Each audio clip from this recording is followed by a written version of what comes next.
But you mentioned it's very therapeutic. Some of you guys just need to vent and get your fantasy troubles off your chest. And we're here to listen and laugh and make fun of you for them. But I was just thinking, like last week, my buddy called me and just absolutely was going off on me.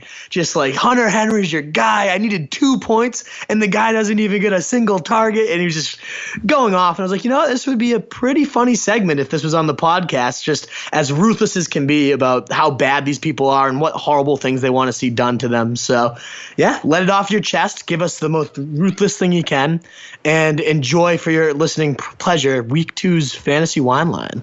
B.A. Billy, let's hear it. Hey, B.A. Billy calling in. I want to discuss a player who not only thought was going to at least match his last season numbers, but dare I say, bring me one step closer to that elusive first fantasy championship trophy. Jimmy Graham is his name, and dick sucking is his game.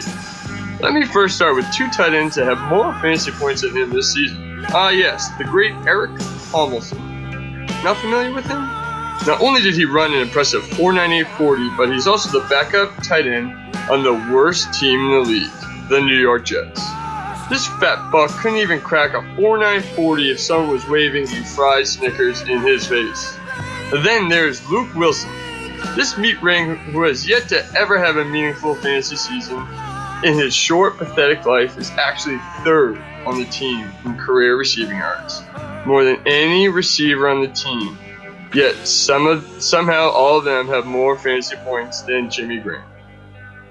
Never trust a soulless ginger. B.A. Billy, over and out. Yeah, man. I mean, amen. You know, I don't want to even kind of cheapen that by commenting on it too much. That was fantastic. I agree. Jimmy Graham's garbage.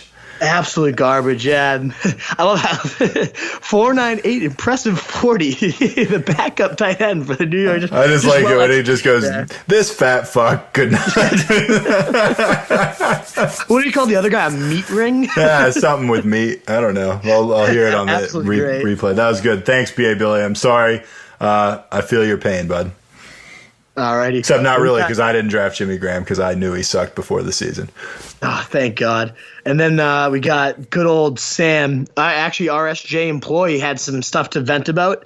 I'm excited to hear this one.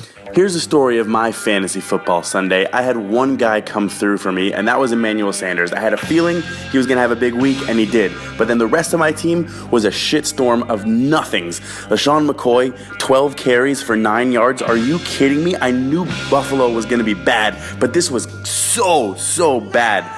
I was crying, okay? And then I'm at a wedding, so I couldn't watch the games like I normally do, but every time I looked on my phone, Michael Crabtree had another touchdown, and Amari Cooper had jack shit. And then Jimmy Graham, who I thought was supposed to do better this week, who I thought was supposed to do better this season, has still done absolutely nothing. And then, of course, Jordy gets hurt at the end to put a cherry on my shitstorm Sunday. Ouch, man. Poor Sam. That's rough, I admit it. That's a rough week, Sam. I feel like you could have done a wine line just on your Roto Street Journal Week 1 performance. I feel like you could have gone down the whole lineup and had a legitimate gripe with every single person on your team.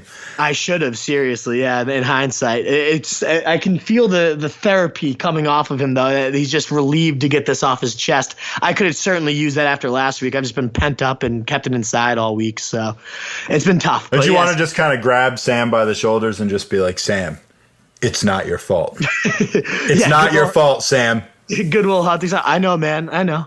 It's like, no, man. Not you too, Wolf. Not you too. Absolutely. We have another one coming in from Meat Sweats. He just called me and said he needs to get on the therapy line. So that will also be included in our compilation for sure. Wolf and Nat the Truth. What is good? It is Meat Sweats here. Just calling because I'm a little butthurt about Larry Fitz laying 3.6 this weekend. Yeah, that's not going to cut it for my roster. I called last week saying he was going to get shower and targets, maybe take a bath, and he barely washed his hands. It was a horrible showing this weekend. All the opportunity was there for him to get 15 to 20 targets. I thought I was going to be laughing with Larry Fitz. And 3.6, not going to cut it. That was great, and we want more of these. We want 3 minutes of audio, however many we can get out of you guys. So if you have a dud performance, if someone just sucks a complete dick like Jimmy Graham, it's his game, according to Billy. If any of that happens to you, unfortunately, this week, then make sure you send it in and just rip them to shreds on our fantasy wine line. That's meant.